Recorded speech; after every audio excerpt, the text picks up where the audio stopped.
Msanii Diamond Platinum amevunja rekodi baada ya kugawa mitaji kwa wanawake wafanyabiashara na wajasiriamali zaidi ya 200 wilayani Tarime baada ya kufika katika wilaya hiyo kwa ajili ya show yake ya Retro ambayo inatarajiwa kufanyika hapo kesho wilayani Tarime.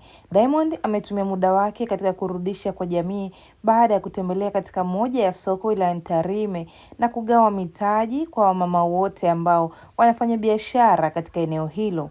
Diamond amekuwa akifanya hivi si mara ya kwanza. Kama mtakumbuka, mwaka huu mwanzoni pia alifanya tukio kama hili la kugawa mitaji kwa wanawake katika siku ya Valentine Day, lakini pia tukio hili amelirudia tena leo wilayani Tarime baada ya kutembelea katika moja ya soko na kugawa mitaji kwa wanamama hao ambao wamekuwa wakijitokeza. Wengine wanasema huenda amefanya hivi kwa ajili ya kusherehekea miaka 59 ya mama yake, Mama Dangote, ambaye siku ya leo wakati anaanza safari kuelekea wilayani Tarime alikuwa ameongozana naye, na wengine wanasema anafanya CSR, yani social responsibility, katika jamii ambayo amekuwa akihudumia. Tunajua Diamond ni msanii mkubwa sana nchini Tanzania na barani Afrika kwa ujumla, na huenda anafanya hivi kama sehemu ya kurudisha kwa jamii kati ya kile kingi ambacho amekuwa kikipata kupitia mziki wake. Na hii hapa ni utitiri wa wafanyabiashara hao ambao wamepanga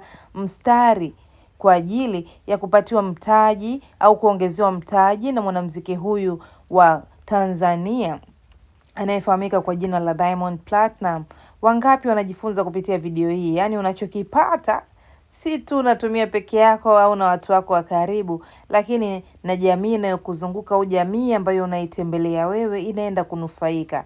Wanasema mgeni njoo mwenyeji apone. Sasa hii imeweza kudhihirika baada ya msanii Diamond kufanya tukio hili la kugawa au kuongeza mitaji kwa wanamama hao wajasiriamali katika soko ambalo lipo katika wilaya ya Tarime mkoani Mara, ambao kesho wanatarajia kushuhudia bonge moja la show ambalo linaenda kufanyika katika wilaya hiyo ya Tarime.